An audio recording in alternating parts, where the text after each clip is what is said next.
A while back, I saw a post saying, if you see a game published by Devolver Digital, you're in for an indie treat, and for the most part, I'd say that holds true. They published Enter the Gungeon, Cult of the Lamb, The Messenger, and many other games with "the" somewhere in the title. Dark Scrolls might not include "the," but it does contain charming characters, including a rat with a saxophone, and familiar roguelike gameplay. However, is it enough to stand out, or should you wait for the Dark Scrolls? Dark Scrolls doesn't have much of a narrative. Honestly, outside of a small handful of dialogue options, most of it is conveyed through the opening sequence. Basically, there was a ragtag group that banded together to fight monsters, a dragon, and obtain Dark Scrolls.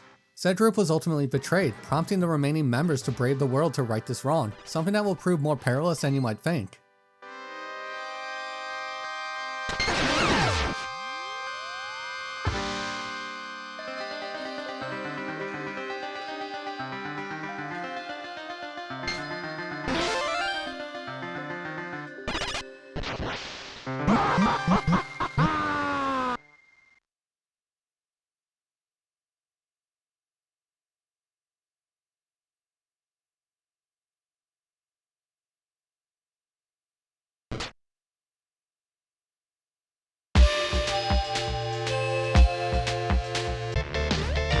The adventure begins with 3 heroes, these being a thief, mage, and barbarian.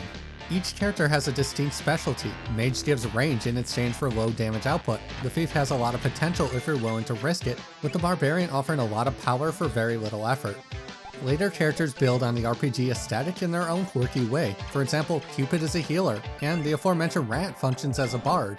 They also offer their own gameplay loops. The rat is probably the most ambitious in the entire game. He gains the ability to attack in 3 directions, along with every attack representing a different note. When played in a specific order, they can be activated for a corresponding buff. On paper, this makes him the most powerful character. Though, he is balanced by shops not wanting to sell to a rat. Sorry, I mean a jazz musician. It is a choice that limits his passive game by allowing players more options. He can activate any perk, though the catch is you need to know the correct combo. For everyone else, these perks are assigned to a star slot, so it will proc when you have the corresponding number of stars. This is a surprisingly ingenious system, largely because it discourages conservative choices. I now have the option to save my special attack for the perfect moment, or quickly use it so I can proc my perks. There is no right answer, just an opportunity cost, one that might be positive or detrimental. That said, having a good understanding of how each character plays makes it easier to loop these moves. It is not meant to be a punishing system, but rather a rewarding one centered around optimized play patterns. Something that is perhaps best illustrated with Comfort, his special launches a fury of attacks which, when placed correctly, can pretty much loop with itself. It is a choice that sounds broken, though it varies.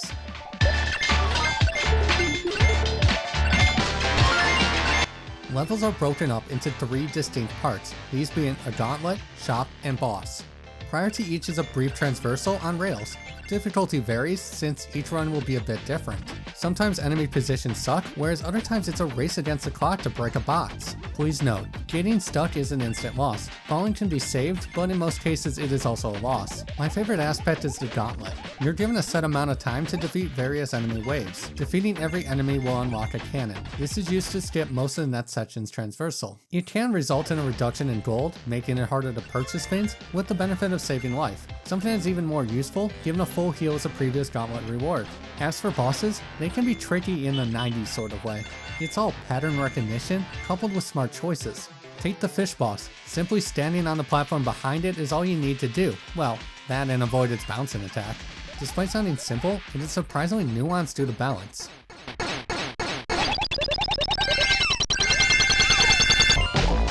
I had strong feelings about this aspect, so much so, I reached out to Doinsoft to get an idea of their future plans.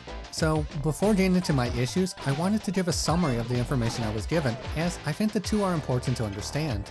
From what I was told, characters are designed with a quasi-difficulty system in mind. Some are meant to be easy, whereas others offer a self-imposed challenge.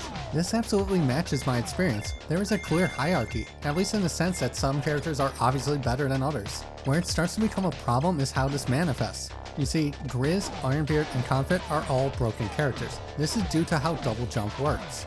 When most characters double jump, they become invincible. What makes these 3 particular characters broken is they can exploit this invulnerability. Like, it is so bad that anyone can beat the game with Grizz by just spamming jump. Literally no skill is required. The other 2 have similar exploits, though they're not as powerful. This is something I had a lot of questions about because 2 of these characters are needed to unlock the true ending. I can understand making them easier, I just don't know if they were intended to be foolproof. According to the statement I received, Doingsoft is going to play it by ear, so I can't say how well this aspect will age long term, just that it's currently part of the game. Regardless, my issue isn't that this exploit exists, it's how it interacts with a foundational gameplay aspect. If this is confusing, let me clarify. One of the paths has a vendor that increases your damage. I don't know if there's an upward limit, just that it can be used multiple times. In theory, you can deposit a bunch of cash, withdraw it before that stage, and buy as many upgrades as you want. With enough upgrades, you can one-shot any enemy in the game. This is overpowered, at least if it has no cap, but it's a choice I need to make.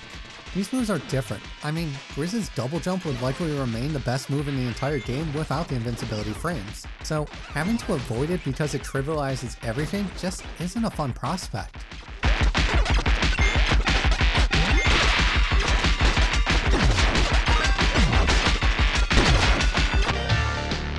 Much to my surprise, co-op is a lot harder than solo, mostly because it is designed like a classic game. You know, with harsh rules that make the gameplay feel miserable.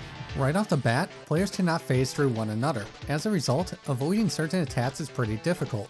It also makes platforming brutal. All it takes is them standing on the wrong spot for it to be game. Another major aspect is gold is not shared. Based off my co-op runs, the same amount was distributed. Not a huge deal if you have access to the ATM. With that, you can withdraw whatever you need. It just shouldn't be a requirement.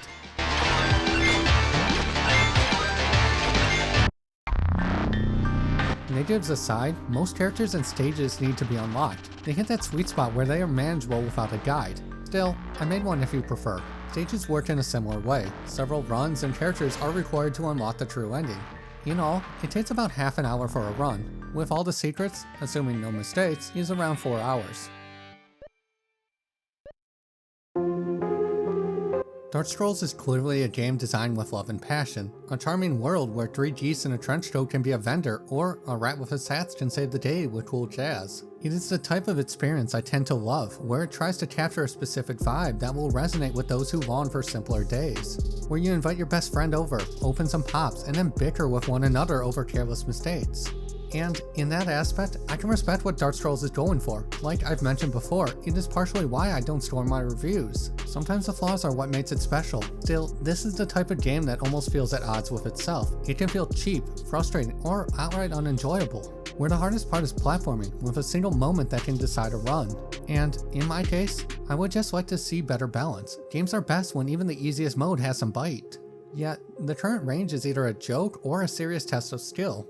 Perhaps I'm being whiny, I sometimes do that. Regardless, there is a solid foundation. None of the issues I mentioned can't be corrected in a patch or 3. So, for those reasons, I'd say you're probably best off waiting. Hey, thanks for watching. If you found this helpful, don't forget to leave a like, and for more content, please subscribe.